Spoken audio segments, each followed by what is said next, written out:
পাল্লাকেল্লা international cricket stadium ক্যান্ডির এই নয়নাভিরাম মাঠে এই মুহূর্তে বাংলাদেশ ক্রিকেট দল অনুশীলনে মত্ত এবং সেখানে সবচেয়ে দরকারি ইনফরমেশন সেটা হচ্ছে নাজমুল হোসেন শান্ত তিনি জয়েন করেছেন এই প্র্যাকটিস সেশন। আগের ম্যাচে তিনি ইনজুরিতে পড়েছিলেন, ছোটোখাটো একটা চোট পেয়েছিলেন, সেই চোট থেকে মোটামুটি সেরে উঠেছেন বলাটাই বোধহয় সেফ হবে। শুরুর ভাগে একবার দেখা যাচ্ছিল তিনি দৌড়ে এই প্রান্ত ধরে হেঁটে সিঁড়ি বেয়ে উপরে উঠে যাচ্ছিলেন, পরে আবার তিনি ফেরত আসছেন 5 মিনিট বাদেই। সেই সংখ্যাটা মনে হয় অনেকখানি কেটে গেছে এবং প্রেস কনফারেন্সে বাংলাদেশ দলের সেখানে জিজ্ঞেস করা হয়েছিল যে নাজমুল হোসেন শান্তর অবস্থাটা কী। পারভেজ হোসেন ইমন সেখানে বলেছেন এখন অবধি ঠিকঠাকই আছেন, আজকে প্র্যাকটিস সেশনেও তিনি জয়েন করেছেন। শুরুর দুটো ম্যাচে খুব যে এক্সট্রাঅর্ডিনারি ব্যাটিং নাজমুল হোসেন শান্ত করেছেন সেটা নয়, তবে টপ অর্ডারে বাংলাদেশের একটা বড় ভরসার নাম regardless of the format Najmul Hossain শান্তকে আপনাকে রাখতেই হবে এবং তৃতীয় ওয়ানডেতে তিনি সুযোগ পেলে সেটা কাজে লাগবেন, সেটা বলার অপেক্ষা রাখে না নিঃসন্দেহে। যদি তিনি 100% ফিট থাকেন, অপশনটা কি যদি কোনো কারণে নাজমুল হোসেন শান্ত খেলতে না পারেন, অবধারিতভাবে মোহাম্মদ নাইম শেখ একটা অপরচুনিটি সেখানে পাবেন। নাইম শেখ অনেকদিন ধরেই জাতীয় দলে ফেরার অপেক্ষায় আছেন। নাজমুল হোসেন শান্তর অ্যাভারেজ বলুন, এক্সপিরিয়েন্স বলুন, তিনি ক্যাপ্টেন্সি করেছেন কিছুদিন আগ অবধি, সব কিছু মিলিয়ে তার না থাকাটা হয়তোবা ভোগাবে বাংলাদেশকে। সেই ভোগান্তি কাটুক, সেই প্রত্যাশা নিশ্চয়ই থাকবে।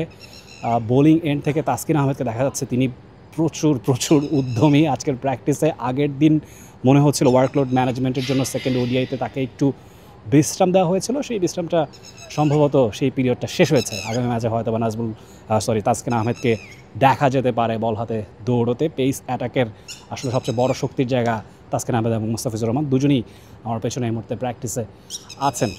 স্পিন বোলিং অপশনের দিকে দেখতে গেলে সেখানে তানভীর ইসলাম আগের দিনের ফাইফার পাওয়া বোলার, ম্যাচ সেরার পুরস্কার পেয়েছেন, ডেফিনেটলি তার থাকা নিয়ে কোনো ডাউট নেই। রিশাদ হোসেন সেক্ষেত্রে খানিকটা আনলাকি হবেন কিনা who knows, because Mehedi Hasan Miraz is the captain of the team, তিনি অবধারিতভাবেই স্পিনিং অপশন হিসেবে থাকবেন। তবে পাল্লেকেলের উইকেটটা আসলে খুব বেশি স্পিন ফ্রেন্ডলি উইকেটও না, পেসাররাই বেশিরভাগ সুবিধা আদায় করে থাকেন। ফ্ল্যাট উইকেট, এখানে অনেক বেশি রান হয়, 300+ রান হয়েছে এমন রেকর্ড আছে 16 বার এই পাল্লেকেলে স্টেডিয়ামে ওয়ানডে ক্রিকেটে। সো বড় স্কোরের দিকে নজর থাকবে, হুয়েভার ব্যাটস দ্য ফার্স্ট নিঃসন্দেহে 300+ টার্গেটের দিকেই টোটালের দিকে টার্গেট করে রাখবে।